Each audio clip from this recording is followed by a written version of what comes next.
గుహుడు భరతుని స్తుతించుట. అక్లిష్టకర్ముడైన అనగా సర్వేశ్వరుడైన ధర్మస్వరూపుడైన రామచంద్రమూర్తిపై దుష్టబుద్ధితో వెళ్ళటం లేదు కదా. అపరిమితమైన నీ సైన్యం చూసి నేను సందేహించాను అన్నాడు గుహుడు.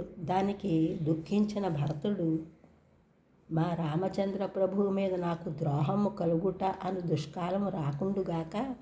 రామచంద్రమూర్తి నాకు జ్యేష్ఠ భ్రాత, తండ్రి వంటివాడు.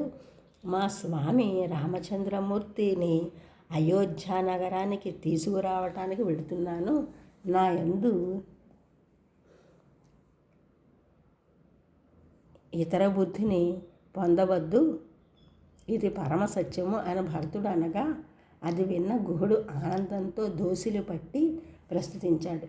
ధన్యస్త్వం న త్వయాతుల్యం పశ్యామి జగతీతలే అయత్న దాగతం రాజ్యం యంత్వం చక్తుమి హేచ్చసి శాశ్వతి ఖలుతే కీర్తి లోకాననుచరిష్యతి యస్త్వం కృచ్రగతం రామం ప్రత్యానయితు మిచ్చసి అని గుహుడు ఈ విధంగా ప్రస్తుతించున్నాడు. నాయన భరత, నీబోటి పరమధన్యుణ్ణి ఈ జగత్తులో చూడలేదు.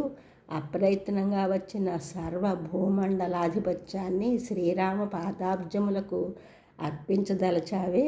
నీ భక్తి కీర్తి శాశ్వతముగా లోకములందు నిలిచి ఉంటుంది. అరణ్యవాసి అయి ఉన్న అన్నగారిని మరల పట్టాభిషిక్తుని చేయతలచావే. నీవు ఎంతటి ఉన్నతుడివయ్యా అని భరతుడు భక్తికి గుహుడు కైవారములిచ్చాడు.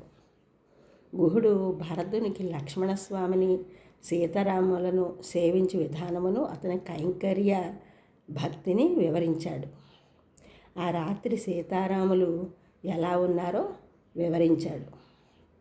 ఈ ఛానల్ చూసిన వారందరూ కూడా సబ్స్క్రైబ్ చేయండి, షేర్ చేయండి, లైక్ చేయండి, కామెంట్ చేయండి. సబ్స్క్రైబ్ చేసిన వారందరికీ కూడా కృతజ్ఞతలు. షేర్ చేసినారు, లైక్ చేసినారు, కామెంట్ చేసిన వారందరికీ కూడా ధన్యవాదములు.